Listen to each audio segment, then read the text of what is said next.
ဒီ line ပေါ်မှာဒီခွေးဝဲစားနီပင်းခွေးဝဲစားတကောက်ရခိုင်အောင်ဆောင်ပြောနေတာမဟုတ်တဲ့နေ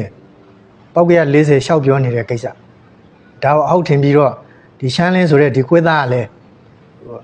သူ line ပေါ်တင်ပြီးတော့ပေါက်ကရပြောခိုင်းတယ်ရခိုင်ပြည်ရဲ့ issue ဒီဘင်္ဂလီပြဿနာတွေကဘယ်လောက်ကြီးတယ်ဆိုတာကိုလည်းသူတို့မစူးစမ်းမလစ်လာပဲနဲ့ငါစကားနွားရစောက်ယူချီပန်းပြောမဲ့ကောင်တွေကိုပွဲထုတ်လာတယ်ပွဲထုတ်ပြီးတော့ YouTube ပေါ်မှာသူ့ရဲ့ channel မှာနေပြီးတော့သူတို့ ਨੇ ပြောကြဆိုကြတယ်သတင်းအချက်လက်တွေကိုဖြန့်အမားတွေကိုဖြန့်ဝေကြတယ်အဲ့တော့အခုဒီဘူးတီတော်မောင်းတော့ကိုသူတို့ပြောနေတဲ့ရိုဟင်ဂျာပြည်နယ်အဖြစ်အတိအသတ်တမ်းမပေးရမယ်လွတ်မြောက်နေမယ်ပေးရမယ်ပြည်နယ်ပေးရမယ်ဆိုတဲ့အထိအဲ့ဒီနေရာကရခိုင်နေပိုင်တဲ့နေရာလေခိုးဝင်နေပိုင်တဲ့နေရာမှမဟုတ်တာနေမြေလုံးလို့မရဘူးအဲ့ဒီနေမြေကရခိုင်လူမျိုးတွေဘိုးစဉ်ပေါင်ဆက်ဘိုးဘောဘွယ်တနီကိုကလေးကဒါရခိုင်နေပိုင်တဲ့နေရာခိုးဝင်နေပိုင်တဲ့နေရာတွေမဟုတ်ဘူးနော်အဲ့တော့နောက်ဆုံးအဆင့်ပေးမယ်ဆိုလို့ရှိရင်လည်းပေးသိမပေးသိကျွန်တော်နည်းနည်းပြောပြမယ်အဲ့ဒီဘူးတီတော်မောင်းတော့ကိုအေကနေပြီးတော့ရခိုင်လူမျိုးတွေကနေပြီးတော့ရွှေတွေသွေးတွေအသက်တွေဘွားတွေအများကြီးရင်းပြီးတော့တိုက်ထားတာလွယ်ကူကူနဲ့ဒီအကျန်းဖက်စစ်အုပ်စုလက်ထက်ကရထားတာမဟုတ်ဘူးအဲ့ဒီစစ်အုပ်စုနဲ့ပေါင်းပြီးတော့တောင်မှအဲ့ဒီအာဆာတို့ RA တို့ RSO တို့က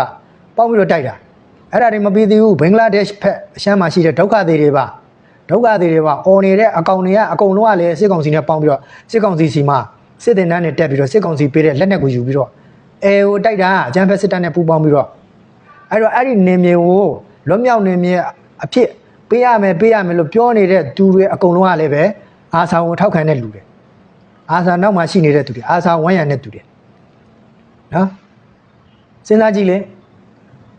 အဲ့တော့ကျွန်တော်တို့ကတတ်မှတ်စရာတစ်ခုပဲရှိတယ်အဲ့ဒီဘူးတီတောင်မောင်းတော့ကိုရိုဟင်ဂျာနေမြေအဖြစ်ရိုဟင်ဂျာပြည်နယ်အဖြစ်အတိအသတ်တတ်မှတ်ပေးရမယ်ဆိုတော့လူတွေအကုန်လုံးကအကျန်းဖက်ကိုအားပေးတဲ့လူတွေဖြစ်တယ်အာဆာကိုထောက်ခံတဲ့လူတွေဖြစ်တယ် RSO ကိုထောက်ခံတဲ့သူတွေဖြစ်တယ် ARA ကိုထောက်ခံတဲ့သူတွေဖြစ်တယ်စစ်တပ်ကိုထောက်ခံတဲ့သူတွေဖြစ်တယ်နော်အခုနေဆန်းလွင်တို့ထွန်းခင်တို့အောင်ကျော်မိုးတို့ပြောနေတာလည်းပဲအဲ့ဒီသဘောကိုဆောင်တယ်ရိုဟင်ဂျာလွတ်မြောက်နေမြေပေးရမယ်ရိုဟင်ဂျာတွေကိုအတိအသတ်ပြည်နယ်ထူထောင်ခွင့်ပေးရမယ်ဆိုတာအဲ့တော့ဒီနေမြေကမင်းတို့အကျန်းဖက်နဲ့ပူးပေါင်းနေတဲ့စစ်တပ်ကြီးကိုအခိုင်အမာကြောက်ချင်းချပြီးတော့မောင်းတော့မှနတ်ကခ9ဆိုတာနတ်ပခအမ်းမှာရှိတဲ့နတ်ပခနဲ့80နောက်စိတ်တိုက်ပြီးတော့ကယူထားတာလွယ်ကူကူရထားတာမဟုတ်ဘူးမြေအောက်ကြောက်ချင်းတွေတူးပြီးတော့အဲ့ဒီ